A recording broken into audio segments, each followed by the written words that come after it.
अब इसमें क्या करना है, मैंने बेल्ट नीचे करी है, पेटीकोट ऊपर है, दोनों कपड़े सीधे हैं, ठीक है।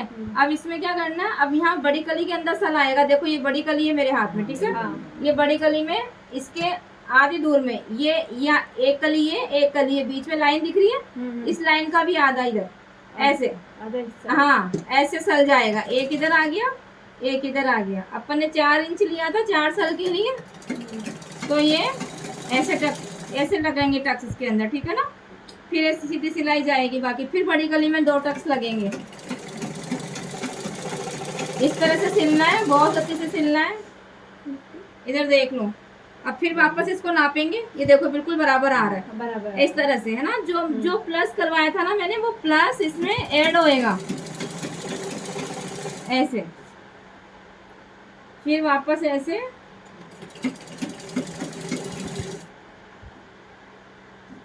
एक सलोर आएगा ऐसे, ऐसे करके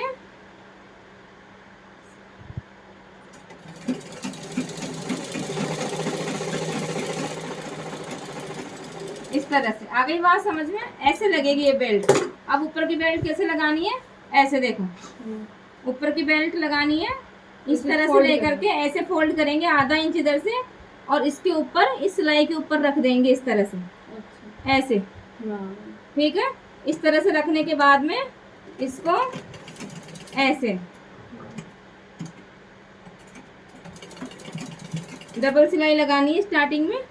अब फिर इसको ऐसे करेंगे, फिर यहाँ से इतनी दूर से बनाएंगे इसको, देखो ऐसे ऐसे करके ये आधा इंच की क्रीज लगाई, और फिर इस सिलाई के ऊपर ऐसे रख देंगे इसको ऐसे, और यहाँ से नीचे से ऐसे खींच लेंगे कपड़े को, नीचे वाला खींच लेंगे, और इसको ऐसे कर देंगे, देखो। और एकदम किनारे पे मशीन चलानी है, एकदम फिनिशिंग के साथ, देखो इस तरह से ऐसे सिलना, हर कुछ नहीं सिलना है।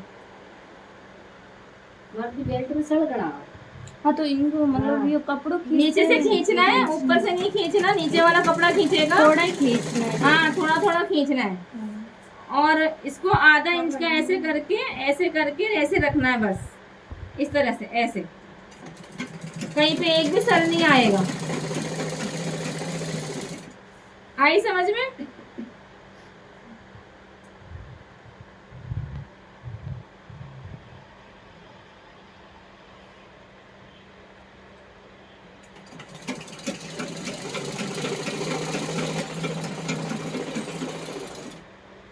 इस तरह से।